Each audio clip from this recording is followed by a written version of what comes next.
Today we're going to be talking about the watershed theory of World War One. That does come with some points that I should bear in mind. Content warning because due to the nature of the watershed theory, there will be discussions of religion, sex, and various other social relationships in this video. So viewer discretion is advised. But Dr. Simon Peaple will be helping to bring us a bit of a historical lens upon this World War One question of whether World War One was a watershed in the social fabric of Europe and indeed the world. Thank you again for joining us on the programme. Well, thank you for having me back. So, when it comes to the First World War, there's a theory in social history of a sort that World War One represented a kind of watershed moment. How before the First World War, there was a kind of harmony in society. People respected their betters because they knew their betters had achieved their positions through merit.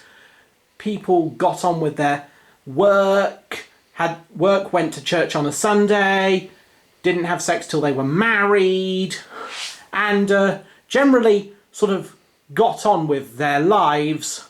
However, after the First World War, the idea is that there became, society started turning on one another. The classes and cultures started to be at each other's throats. Order evaporated as the sort of best and brightest of Europe were wiped away by the devil's paintbrush, aka the Maxim gun. And how far would you say this thesis holds up? Well, I think the difficulty with that thesis is that it was so convenient that for so many people there was a wanting to or a need to believe that that was the case. I mean, particularly the idea of a loss of generation with Vera Brittain and so on, because so many families lost a son and that generation of young men had gone, and there was a feeling that they were all the brightest and the best. And this, of course, was accentuated by the fact that after about 1900 we can see a trend in middle class families that the cost of education, relatively speaking, is rising, and therefore they tend to restrict family size, and so you might have one, possibly two children, possibly a third if you were hoping for a boy and hadn't had one already, and therefore when one or of those perhaps two that have gone to war is lost, you're then struggling to make sense of what happened.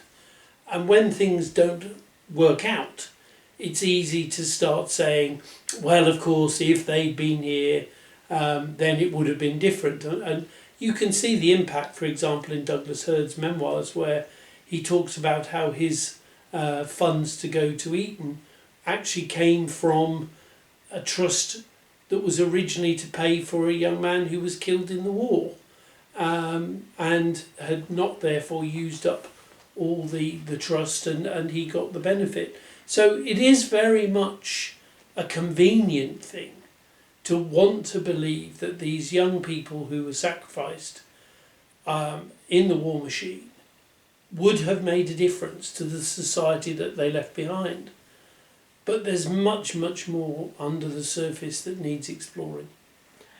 Speaking of which, so part of that exploration is the idea of the harmony, both in the workplace and in the home life, that workers and wives saw their bosses and husbands before the war as kind of father figures who would provide and protect them, and they in turn would do their duty and look after everything, but that sense of duty that society had was wiped out in the trenches.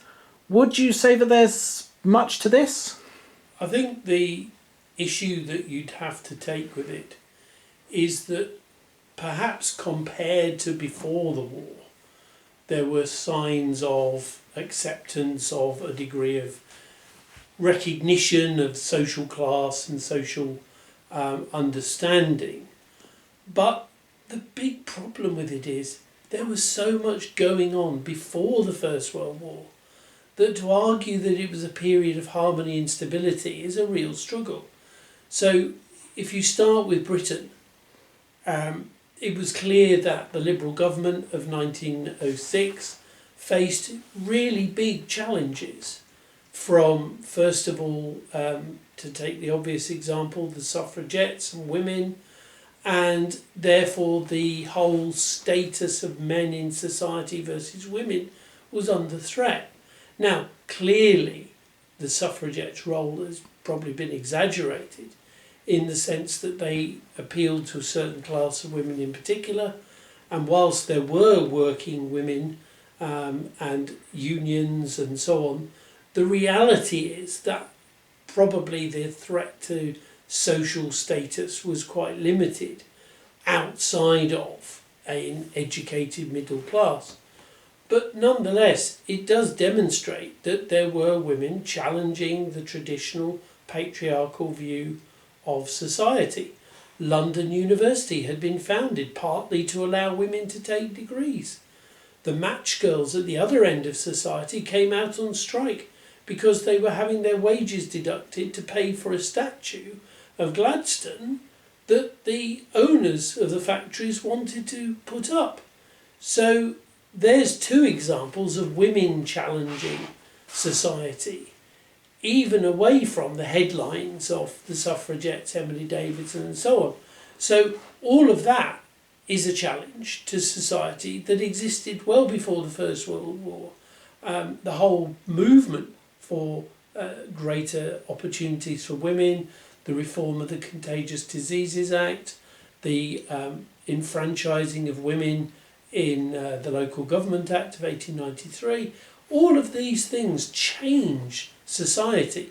They don't change it radically, they don't move things out of the general pattern, but they show the general pattern is already under threat.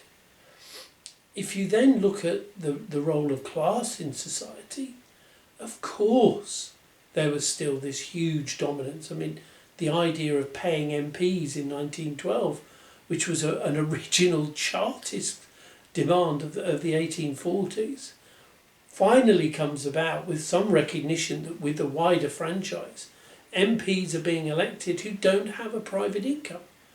But it's not going to change fundamentally who can stand for Parliament, because the amount they're paid is not enough on its own to live on, and people like Ramsay MacDonald make money from journalism to make up their salary on top of what they get.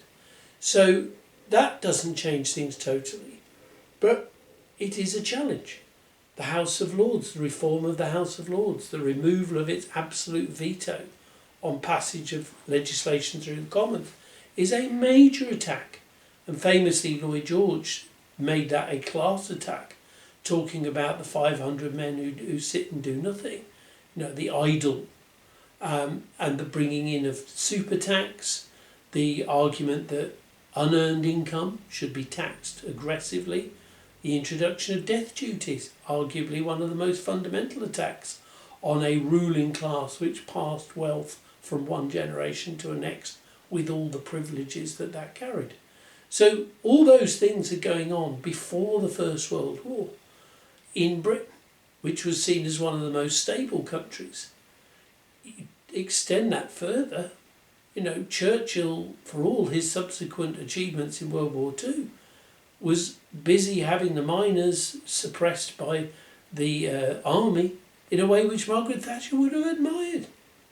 The Tonypandy miners are sacrificed. The troops are deployed in Liverpool to quell the dockers. And of course the dockers, although it's famous that after World War I they lead the general strike, if you look at what happens in the 1890s, you've got people like Cardinal Newman backing the dockers and their demand for sixpence, the call over, the appalling way in which they were treated, literally lining up in the morning, and depending on whether you face fitted, you were the relative of the foreman or whatever, you got called over to work or you didn't. appalling conditions that they lived in. And they were struggling and challenging it. Same happened in Dublin, some of the poorest parts of Britain at the time, when it was ruled by the British. The Dublin slums, the lockout of 1911-12, where the employers said, if you want a union, we will block it. You know, there were very significant challenges to the industrial order.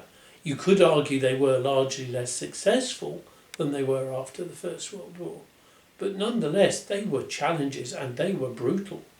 You know, the Dublin situation was one of the most obvious, but there was plenty more. There were issues in Belfast when they had strikes. The Protestant owners of the mills used the religion to try and divide the workers.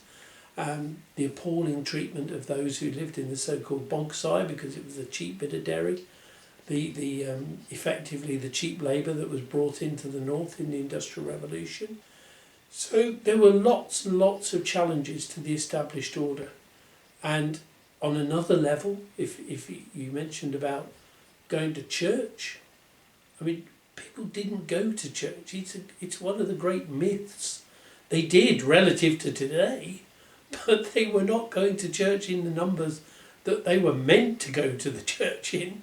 I mean, in 1819, the Tory government of Lord Liverpool committed £1 million. That's in 1819. You know, £1 million was half what they paid for South Africa from the Dutch. And that £1 million was to build churches in the new cities because they were thought to be godless. After the 1840s, the religious question isn't asked in the census because they weren't getting the right answer. Yes, people went to church more than after the First World War, but the decline of organised religion was there in place, and particularly of the established church. For all that there were big public occasions when the Archbishop of Canterbury and the Archbishop of York or Bishop of London would officiate, the reality was the majority of British people, whilst they might be officially Anglican, did not attend church. And arguably the First World War initially saw a bit of a revival in religious interest, only for it to be broken by the slaughter. But nonetheless, one should not think of Britain before the First World War as a church-going society, unless you wanted to compare it with the one that went even less to church after the war. And that's just Britain, and we could look at other countries. Oh, speaking a bit about other countries, because there were a few things such as the church blessings of troopers that you often see in Russian media that they used, you see old patriarch walking across, bringing incense across the line of the troopers before they go into battle. German belt buckles with Gott mit uns, God with, literally God with us in German, on them. And so just wondering, if that's the case, was this to try and counteract some of the decline in religiosity? Well, I think the German and Russian examples are very different. If you look at Germany was restricting conscription as far as it could to the rural areas. It wasn't an official policy because that would have been very divisive. But because the German economy was quite strong, they were able to pay for more soldiers than they actually wanted to recruit. So every year only a certain proportion would be conscripted, and they would generally fill up the conscription list from the rural areas first and only later from the cities. So therefore there was, to a degree, a retention of religiosity in the German army.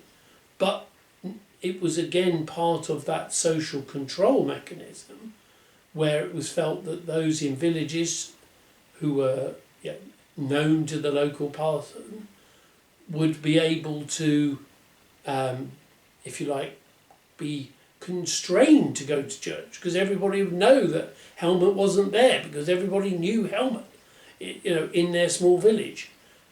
Whereas when they went to the cities and became part of the amorphous mass, then attendance began to drop, and that was certainly what happened in Britain, which has led Germany in terms of the period of industrialisation, but the pattern was very similar.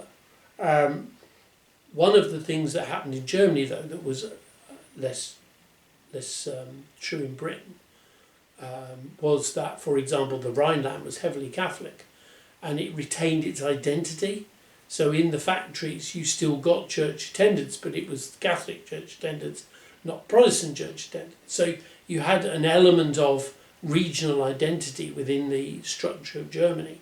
Same in Bavaria, and the reverse in terms of religious preference in Saxony. So you do get religion, but you also get particular things that are stimulating it.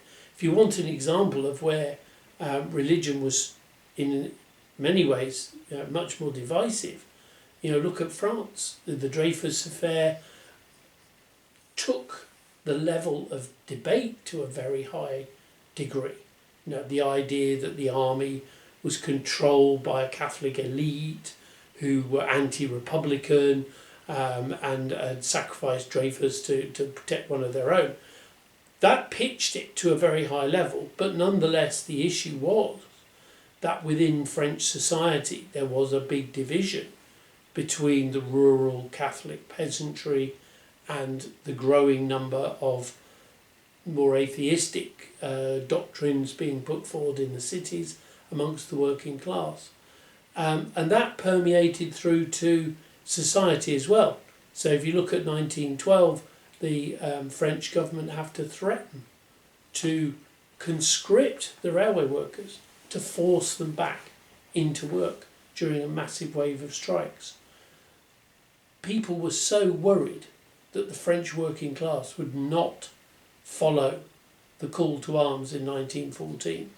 They were petrified that Jaurès, great socialist leader, would manage to stand firm against the pressure to become part of the nationalistic chorus. And one right-wing extremist shot him dead because they were just so concerned. So we've dwelt here, I've dwelt more on France and Germany, but I mean, you mentioned Russia. Russia with the Lena Goldfield strike, with all the issues that were going on in its forced industrialisation. Russia was so bitterly divided.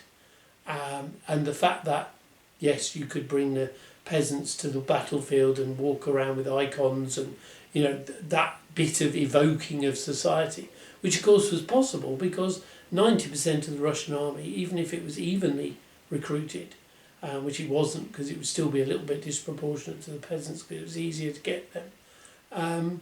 But 90% of Russians were peasants, so 90% of them came from villages which had traditional values. But society was in big debates, and the argument behind whether Innenpolitik, whether the threat from all these divisive forces in Britain, whether the Russians thought, well, one chance at war is better than trying to carry on like we are. All of those things suggest that there was a massive pressure for change in society before the First World War. And while this term moral insanity is more commonly used in the American historiography, it does kind of come up around here, this sort of idea that World War One kind of ended a sort of sense of virtue, so that after the war people were coming back home, and after what they'd seen in Meuse-Argonne, they were quote unquote finding God in the periodicals and magazines, or on the silver screen, rather than and women weren't waiting for a good husband anymore, and people were just partying, and society was kind of brought down because of the sort of nihilism that modern machine warfare had brought to everyone's attention. Well, I think you can see to a certain extent that that's true, in that if you look at America, clearly there are social changes, there are mores changes in terms of the way in which the society behaves. I mean, in London, the same thing happened with things like cocaine being more widely used amongst the upper classes, partly because they were the only ones who could afford it. But nonetheless, there was a sense, and one shouldn't sort of detract from it, that people had seen the worst. There was nothing that they could compare this to that was worse than what they'd seen.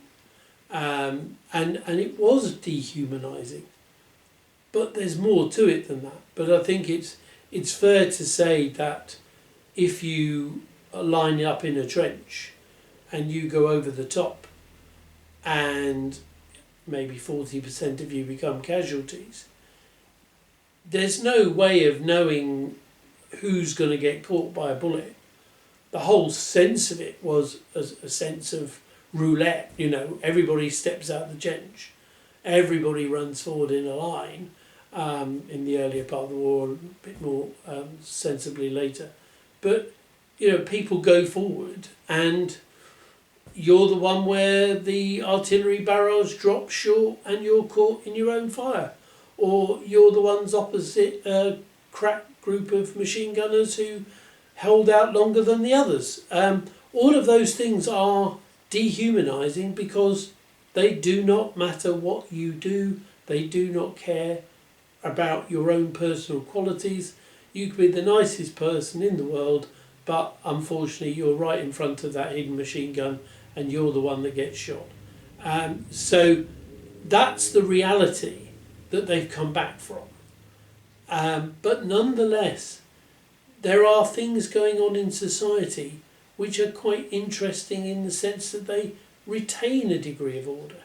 You could see the movement for prohibition in America as a bit like that. That people are saying, well, we don't want our societies to become hedonistic, so why don't we get rid of alcohol, which is the thing we most associate with hedonism. Most small towns in America in those days had no idea about drugs, so alcohol's the number one thing. If you look at Britain, the revival of the Conservative Party is very interesting because the Conservatives have this sort of tactic, and some people would have heard this thing that British will never discuss religion or politics, and what would happen was that the local Conservatives would invite Liberals who were suffering from the fact that Tories had taken some of their vote and Labour had taken some of theirs, so we're on a bit of a down. And they would invite them to join in the local Rotary Club dinner or the local golf club dinner or whatever. And if you didn't discuss religion or politics, it was very clever because the person you were talking to would be perhaps educated, perhaps have a professional middle-class job, like yourself. So lots to talk about that's in common. But you didn't mention religion or politics because, on the whole, Liberals came from a nonconformist background. So if you mentioned church, you were immediately dividing them from you because you were going to the Anglican Church, or at least were a member of it, and they would be a member of the Baptist, Methodist, whatever, non-conformist group. And you didn't mention politics because you knew they were originally liberal before the war and you were conservative. And the whole clever move was to try and regrow those people, get them back into some sense of identity with other people who wanted to keep order. And the reaction to the 1926 general strike comes in that place.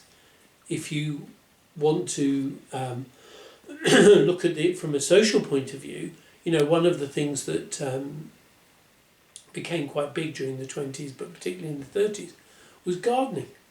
And that was seen as something that the man and the wife could do together. It was seen as socially cohesive.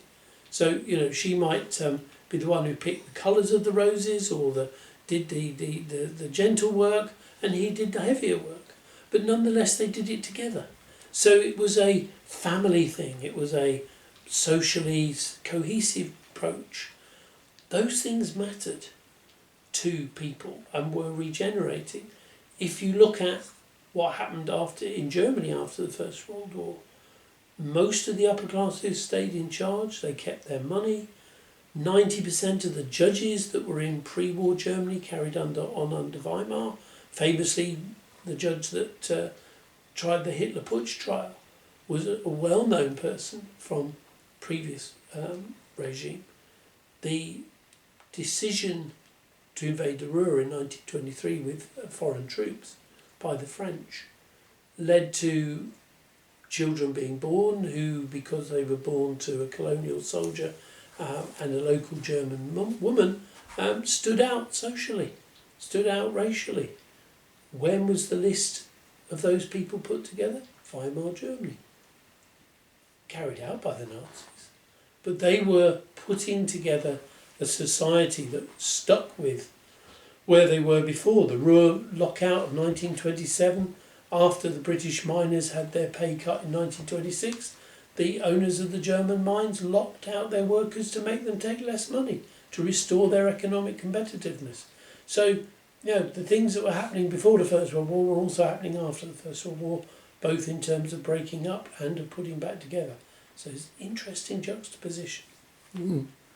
So, moving, as you meant, as we brought race into it beforehand, well, ethnicity perhaps might be the better word, because thinking of the word east of the Oder, there's this sort of idea of the stability of kings, whereby the Tsar of Russia, the Austrian Emperor, the German Kaiser, they ruled vast multi-ethnic empires in what some people like to call Eastern Europe, or the Metamorse between the Baltic and the Black Sea, home to various ethnicities who all got on peaceably because they had an emperor, a distant king who didn't get involved in people's lives, and then after the war, they were in these sort of nation states that were fighting and at each other's throats. I mean, some of them were even going to war in the 1920s.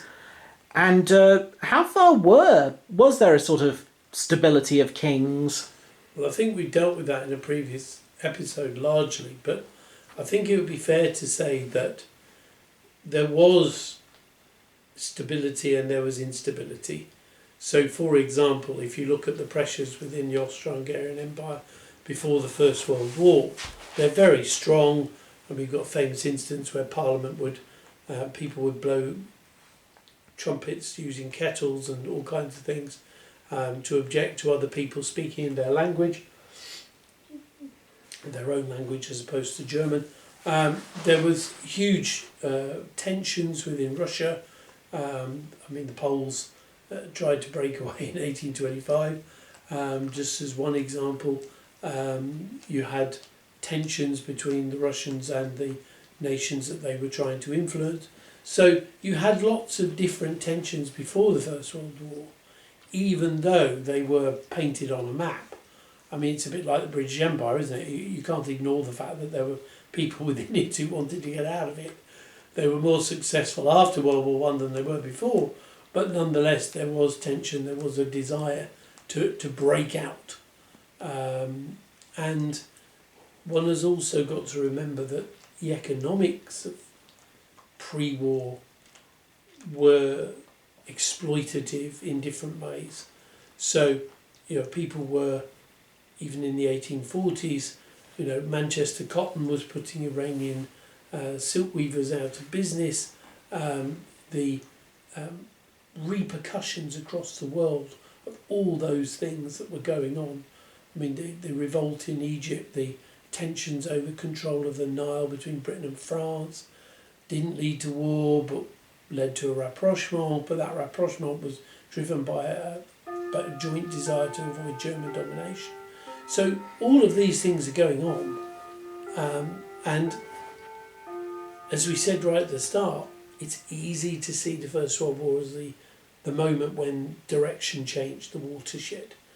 But a huge amount was going on in society, both before and after. So, just a final question when it comes reeling it back to, say, government, and there's part of this theory is that it wasn't like a flash moment such as the Battle of the Somme that ended traditional society, but more generally the whole idea of the war economy that was invented at this time that made it so that the state, which had been very laissez-faire towards the peoples of its empire beforehand, was now going to have to micromanage the lives of each of its citizens to meet the demands of war, and that this nation-state industrial complex, as it were, was never dismantled after the war.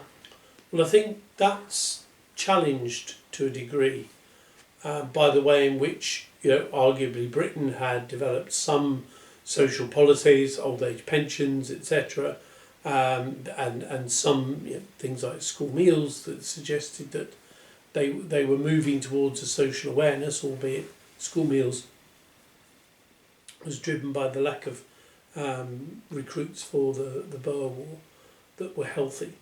But if you take the wider picture, I think it's fair to say that the way in which society was organised during the war was less than one might think. I mean, the Germans did their best to organise things, but it was a bit limited. And they made some huge errors, for example, slaughtering a third of all the pigs in 1915, which meant they had not enough in 1916-17. But they didn't completely run the war. Britain did, to a certain extent, run the war in that they created national shell factories, but they were the first to be dismantled at the end of the war. The railways were subsidised during World War One in Britain, and then it was decided to merge some of the railways together. But the process of railway mergers had already begun. It was just that the logic of having a southern railway or a railway that dealt with the southwest became more obvious because the routes had already tended to overlap anyway. So, if you look at society, the degree to which total war was achieved during World War One is less than it looked, and it was fairly rapidly dismantled thereafter. I mean, in World War One, the Germans had needed labour and run short of it. But after the war, they put in place the retention of some of the gains the German workers had made, but only because they were afraid of revolution. Once that revolution had gone, not chart the likelihood of it. The next thing that happened was they gradually pulled back on that. The lockout of the miners being the most obvious. So German workers didn't end up better off because the state was being run by the government. The state reverted to being a laissez-faire state. And in Russia, arguably, yes, you did see an extension of state control. But even then, Lenin was more cautious, Stalin insisted on it, even though it caused huge problems. So mass industrialisation, forced collectivisation, all of those things happened in Russia. But that was a very extreme example and in many ways didn't work. So was society more organised? No, it probably wasn't. There's an argument that after World War II, some of those things had to come back into place because it was recognised people having fought twice had to be given certain guarantees. But that was it. Well, thank you very much for joining us, and thank you to Millie and Alfie for keeping calm during the interview. Well, thank you very much for having me back, and as always, enjoyable. Thank you to Dr. Peaple for coming with us today. Hope you all enjoyed the video, even if it was a bit controversial, and it was lovely having you here.